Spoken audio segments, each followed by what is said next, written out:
அறிக்கை செய்துவிட்டு போய் சண்டை போடுகிறது அல்ல. It is not confessing and then going back to fight.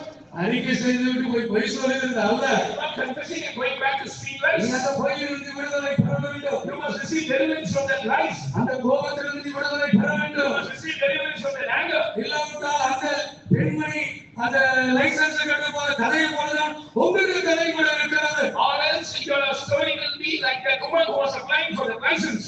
முழுக்கிடம் சூட்டப்பட்ட இயேசு நம்முடைய நடுவிலே ரத்தம் சொட்ட சொட்ட நின்று கொண்டிருக்கிறார். And Jesus was being crowned with a crown of thorns and blood oozing out of his head is standing in our midst. கண்ணீரோடு விட பாவங்களை அறிக்கை செய்கிறார். With tears confess your sins. இனிமேல் நான் அதை தொட மாட்டேன் என்று சொல்லுங்கள். Say, I will not touch it anymore. இனிமேல் நான் அதை விட்டு விடுவேன் என்று சொல்லுங்கள்.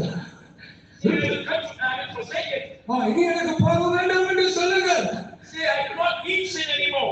கர்த்தர் அநேகரை மன்னிக்கிறார். God is forgiving many. இயேசுவின் ரத்தம் கழுவுகிறது. The blood of Jesus is forgiving, washing many. பரிசுத்த நாமத்திற்கு மகிமை உண்டாவதாக. Glory be to the holy name of the Lord.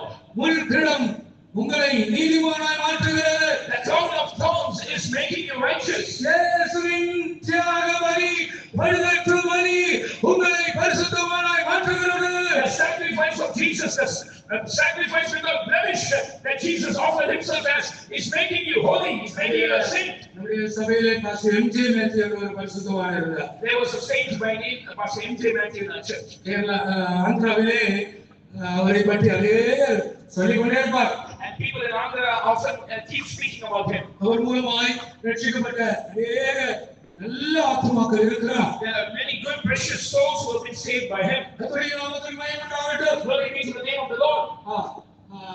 அவர் சொல்வார், அடிக்கடி இப்படி சொல்வார். Often he would repeat, பரிசுத்தவான்கள் கர்த்தருடைய வருகையிலே போக மாட்டார். saints will not go at the coming of the Lord. நான் இப்படி சொல்லும்போது தெலுங்கு போட்டவர் நின்றுட்டார். And when I said like this, my Telugu interpreter was stuck. Master தப்பா சொல்றார். He thought pastor is wrong. பரிசுத்தவான்கள் கர்த்தருடைய வருகையிலே போக மாட்டார்கள் என்று சொல்கிறார். He said saints will not go at the rapture. நான் சொன்னேன், நான் கரெக்டா சொல்றேன், தெலுங்கு அப்படியே சொல்லு. I told him I am right. He just translated it. Master M J. Matthew அடிக்கடி சொல்வார், Pastor M.J. Matthew would often repeat it. பரிசுத்தவான்கள் கர்த்தருடைய வருகையிலே போக மாட்டார்கள். Saints will not be caught up at the rapture. அப்படி சொல்லிட்டு அவர் மறுபடியும் சொல்வார், And after that he would say, பூரணமாக்கப்பட்ட பரிசுத்தவான்கள் மாத்திரமே கர்த்தருடைய வருகையில் எடுத்துக்கொள்ளப்படுவார்கள். only perfected saints will be caught up at the rapture. அவர்களுக்கு மாத்திரமே கால சத்தம் கேட்கும். Only such will be able to hear the trumpet sound. பிரியமானவர்களே, நீங்கள் பாவங்கள் மன்னிக்கப்படுவதற்கு, பாவங்கள் விடுதலையாக்கப்படுவதற்கு மாத்திரமல்ல, அந்த முன்கிடத்தை நோக்கி பார்ப்பது. You must not look to the crown of thorns just for you to receive deliverance from your sins and just to receive forgiveness for your sins. அந்த ஒரு பலியினாலே நம்மை என்றைக்கும் அவர் பூர்ணமாக்கி இருக்கிறார். By his one sacrifice, Jesus has forever perfected us. வேதத்தில் அழகான ஒரு வசனம் இது. There's a beautiful verse in the Bible. எபிரேயர் நிருபத்தில் நாம் அதை படிக்கிறோம். We read about it in the epistles of the Hebrews. 10ஆம் அதிகாரம் 10ஆம் வசனத்திலே 14ஆம் வசனத்திலே இதை குறித்து நாம் வாசிக்கலாம். In Hebrews chapter 10 verses 10 and 14 we can read this. இயேசு கிறிஸ்துவினுடைய சரீரம் ஒரே தரம் பலியிடப்பட்டதினாலே அந்த சித்தத்தின்படி நாம் பரிசுத்தமாக்கப்பட்டிருக்கிறோம். ஏனெனில் பரிசுத்தமாக்கப்படுகிறவர்களை ஒரே பலியினாலே இவர் என்றென்றைக்கும் பூர்ணப்படுத்தியிருக்கிறார்.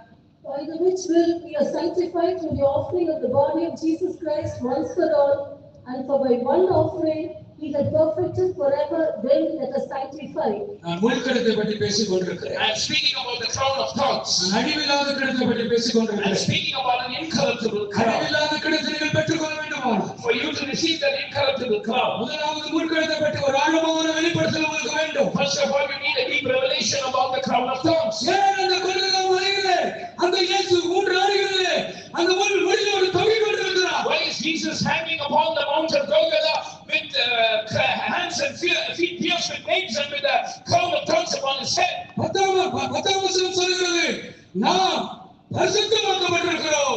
Verse 10 says we are sanctified. 14ஆம் வசனம் சொல்கிறது, நாம் பூரணமாக்கப்பட்டிருக்கிறோம். Verse 14 says we are perfected. புதிய ஆத்துமாக்கள் மாத்திரம் அல்ல, Not only new souls, பழைய விசுவாசிகள், even the old believers, பழைய ஊழியர்கள் கூட even the old servants of God. அந்த ஊழியத்தை நோக்கி பார்க்க வேண்டும்.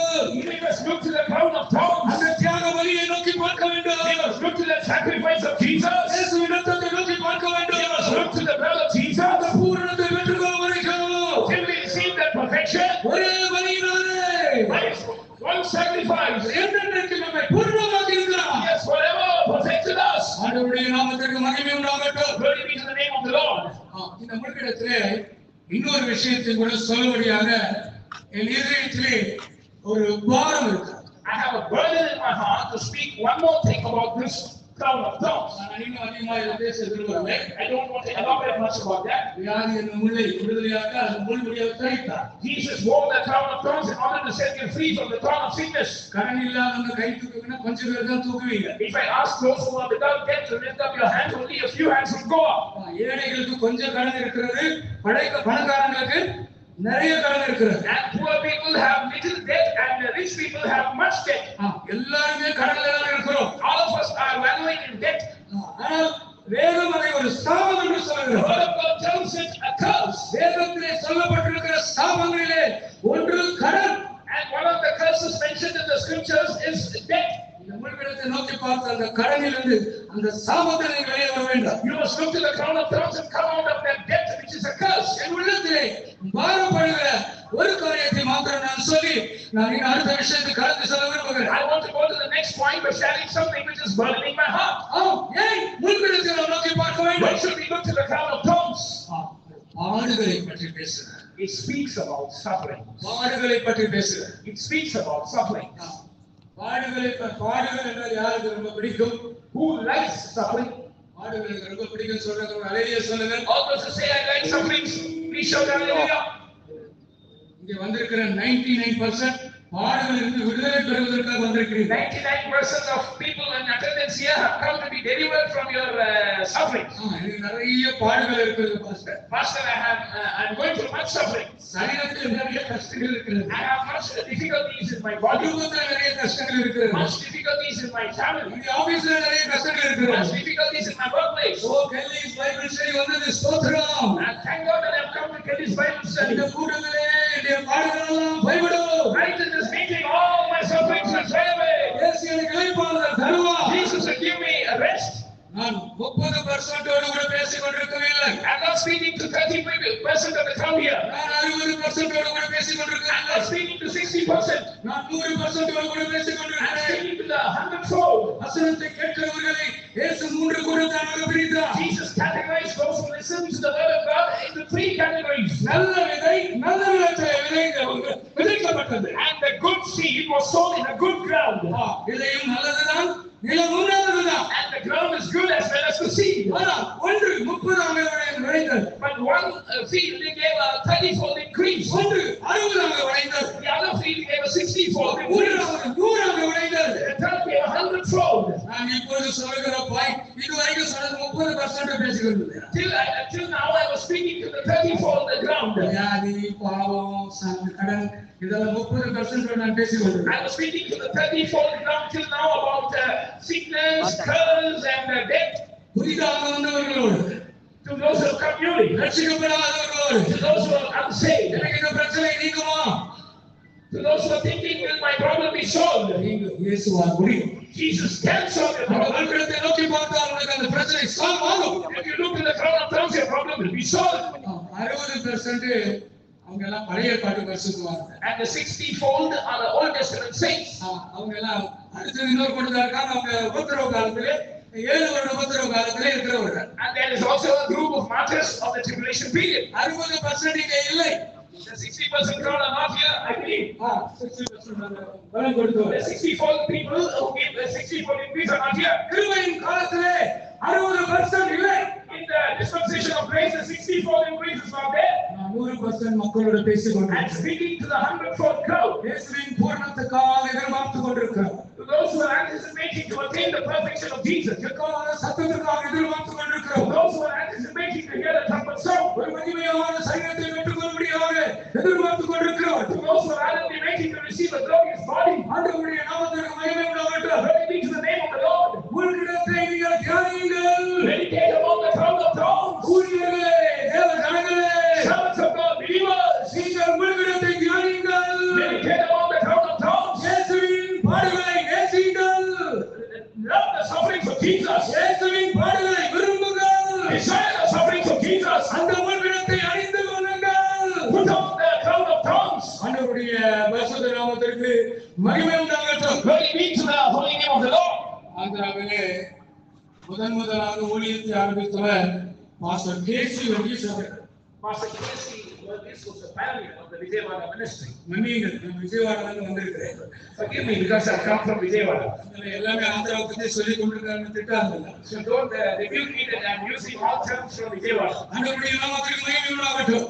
Glory be to the name of the Lord. இன்றைக்கு ஆயிரக்கணக்கான விசுவாசிகளை கர்த்தர் தந்திருக்கிறார். Today the Lord has given us thousands of believers there. முழு உலகத்திலும் ஆந்திராவிலிருந்து ஊழியர்கள் போய் ஊழியம் செய்து கொண்டிருக்கிறார்கள். And the workers from Andhra are serving the Lord all over the world. வெளிநாடுகளே பலவாறு ஊழியம் செய்து They are working கொண்டிருக்கிறார்கள். even in countries abroad. ஆந்திராவின் ஊழியம் இன்றைக்கு ஆசீர்வதிக்கப்பட்டிருக்கிறது. The ministry of Andhra has been blessed today. தமிழ்நாட்டிலே 15 சென்டர் இருக்கிறது. In Tamil Nadu we have 15 centers. ஆந்திராவிலே 2 centre தான் இருக்கிறது. But there are only 2 centers in Andhra. ஆண்டவருடைய நாமத்திற்கு மகிமை உண்டாகட்டும். Glory be to the name of the Lord. எப்படி அங்கே ஊழியம் தொடங்கப்பட்டது? How was the ministry started there? Pastor K C Varghese ஒரு பரிசுத்தவான் இருந்தார். We have the same name that Pastor K.C. Verghese. பிரியமானவர்களே, அவர் அங்கே அனுப்பப்பட்டார். He was sent there. பிரித்தம் கிடையாது, No faithful, விசுவாசிகள் கிடையாது, no believers, ஊழியர்கள் கிடையாது, no workers, யாருமே இல்லை. no one there. அவர் அங்கே ஊழியம் செய்வதற்காக அனுப்பப்பட்டார். He was sent there to minister. ஞாயிற்றுக்கிழமை ஆகிவிட்டது, It was a Sunday. ஆராதிக்க வேண்டும். Worship must be conducted. ஒரு மரத்தடியிலே அவர் ஆராதனையை தொடங்கினார். He sat under the tree and began to worship. கர்த்தருடைய நாமத்திற்கு மகிமை உண்டாகும். Glory be to the name of the Lord. அந்த மரத்தடியிலே 12 கல் வைத்தார். And he placed 12 stones beneath the tree. அதான் விசுவாசிகள். Those were believers. அந்த 12 கல் தான் விசுவாசிகள். Those were believers for him. அவருக்கு தெலுங்கு தெரியாது. He did not know Telugu. ஆண்டவருடைய நாமத்திற்கு மகிமை உண்டாகட்டும். Glory be to the name of the Lord. அவர் கேரளாவை சேர்ந்தவர், ஆனால் சென்னையில் வந்தபடியால் கொஞ்சம் தமிழ் பேசுவார். And he belonged to Kerala, but because he had served the Lord for a long time in Chennai, he would speak Tamil. கர்த்தருடைய நாமத்திற்கு மகிமை உண்டாகட்டும். Glory be to the name of the Lord. ஒரு டப்பா எடுத்தார், ட்ரம் அவர் அடித்து பாட்டு பாட ஆரம்பித்தார். He took a tin and he used it as a drum and started to sing. குட்டி குட்டி குட்டி குழந்தைகளெல்லாம் வந்தாங்க. The little children gathered there. அவர் பாடிக்கொண்டே இருக்கிறார். He continued to sing. இந்த பிள்ளைகள் இதை வேடிக்கை பார்த்து கொண்டிருக்கிறார். And the children were watching that. கர்த்தருடைய நாமத்திற்கு மகிமை உண்டாவதா. Glory be to the name of the Lord. பெரியமானே பிள்ளைகளை காணும் சொல்லி அம்மா தாய்மார்கள் எல்லாம் ஓடி வந்தார். And the mothers came in search of their children. அங்கே இருக்கிறவங்களுக்கு ஒரு வசனத்தை சொன்னார். He spoke the word of God to the gathering there. அங்கே இருக்கிற பிள்ளைகாரன் சொன்னார், எனக்கு தமிழ் தெரியும் என்று சொன்னார். And a drunkard was there. He said, I know Tamil. அவன் தான் முதல் translator. He was his first translator. இவர் தமிழ்ல சொன்னா அந்த பிள்ளைகாரன் தெலுங்குல சொல்றான். And he was speaking in Tamil and he was interpreted by the drunkard. Guntur என்ற இடத்திலே இவ்விதமாக முதல் ஊழியம் ஆரம்பிக்கப்பட்டது. In this manner, the first ministry in Andhra began in the place called Guntur. கர்த்தருடைய பரிசுத்த நாமத்திற்கு மகிமை உண்டாகட்டும். Glory be to the name of the Lord. Krishna நதியிலே போய் துணி துவைப்பார். And he would go and wash his clothes in the river Krishna. Krishna நதியிலே போய் குளிப்பார். And he would have his bath there also. Railway ஸ்டேஷன்லே பேப்பர் விரித்து படுத்துக் கொள்வார். And he would sleep in the railway station having the newspaper as a sheet. நான் உள்கிடத்தை பற்றி பேசிக் கொண்டிருக்கிறேன். And speaking about the crown of thorns. நம்முடைய அப்போஸ்தலர்கள், நம்முடைய முன்னோர்கள் இந்த ஊழியத்தை ஸ்தாபிக்கும்படியாக பட்ட கஷ்டங்களை சபை மறந்துவிட்டது. The church has forgotten the sufferings, the afflictions that our forefathers, the apostles underwent in order to establish the ministry. அவருடைய உபவாசங்களை சபை மறந்துவிட்டது. The church has forgotten their fastings. அவருடைய பட்டினியை சபை மறந்துவிட்டது. The church has forgotten their starvation. நிறைய சென்டர்லே உட்கார்ந்தார்கள். சாரா என்று பேர் அவங்களுக்கு. There was a sister called Sarah in Adya Center. நன்றாக பிரசங்கம் பண்ணுவார். She would preach well. 10 நாள் சாப்பாடு, 10 days together she did not have food. 20 நாள் சாப்பாடு, 20 days together. 30 நாள் For சாப்பாடு. 30 days. அவர் சங்கீதத்தை எடுத்தார். She took the book of Psalms. சிங்கக்குட்டிகள் தாட்சி அடைந்து பட்டினியாயின. The young lion shall suffer hunger. கர்த்தரை தேடுகிறவர்களுக்கு ஒரு குறைவும் இல்லை. But they that seek the Lord shall not want any good thing. அந்த வசனத்தை அவர்கள் பேனா எடுத்து அடித்து விட்டார். And she just struck off that verse using her pen. நான் 30 நாளாக பசியாக இருக்கிறேன். And I'm starving for 30 days. ஆண்டவருடைய நாமத்திற்கு மகிமை உண்டாகட்டும். Glory be to the name of the Lord. அவர்கள் அப்படியே அந்த வசனத்தை அடித்தபோது And when she tried to strike off that verse, யாரோ செவியில் அடித்தது போல இருந்தது. and it was as if someone gave her a slap on the ears. அன்றைய நாங்கள் காது வேலை செய்யவில்லை. And from that day onwards, she was having hearing impediment. அதனால அவங்களை செவிட்டு சாராக And thereafter she was called deaf star. கர்த்தருடைய நாமத்திற்கு மகிமை உண்டாகட்டும். Glory be to the name of the Lord. பிரியமானவர்களே, நான் முன்கடத்தை பற்றி பேசிக் கொண்டிருக்கிறேன். I'm speaking about the crown of thorns. சபை ஆதி நாட்களில் உபவாசத்தை மறந்துவிட்டது. The church has forgotten the fastings of the earlier days. சபை ஆதி நாட்களில் இந்த பட்டினியை மறந்துவிட்டது. The church has forgotten the starvations of the earlier days. சபை ஆதி நாட்களில் நிர்வாணத்தை மறந்துவிட்டது. The church has forgotten the nakedness of the earlier days. சபை ஆதி நாட்களில் தரித்திரத்தை மறந்துவிட்டது. The church has forgotten the poverty of the earlier days. ஊழியர்களே, Servants of God, தேவனுடைய ஜனங்களே, people of God, ஒரு முறை கூட அந்த முன்கிடத்தை நாம் நோக்கி பார்ப்போமா? once shall we look upon that crown of thorns. எத்தனை பேர் பாடுபடும்படியாக தங்களை இந்த இரண்டாம் நாள் கொடுத்து ஒப்புக் கொடுக்க போகிறீர்கள்? In the second evening meeting, how many of you are going to surrender yourself to suffer? பாடுபடும்படியாக நான் என்னை ஒப்புக் கொடுக்கிறேன். I surrender myself to suffer. என்னை பரிசுத்தவான்கள் அப்போஸ்தலர்கள் எல்லாரும் பாடுபட்டார்கள். All my saints, the apostles, suffer. ஆதி சபை பாடுபட்டது. The early church suffer.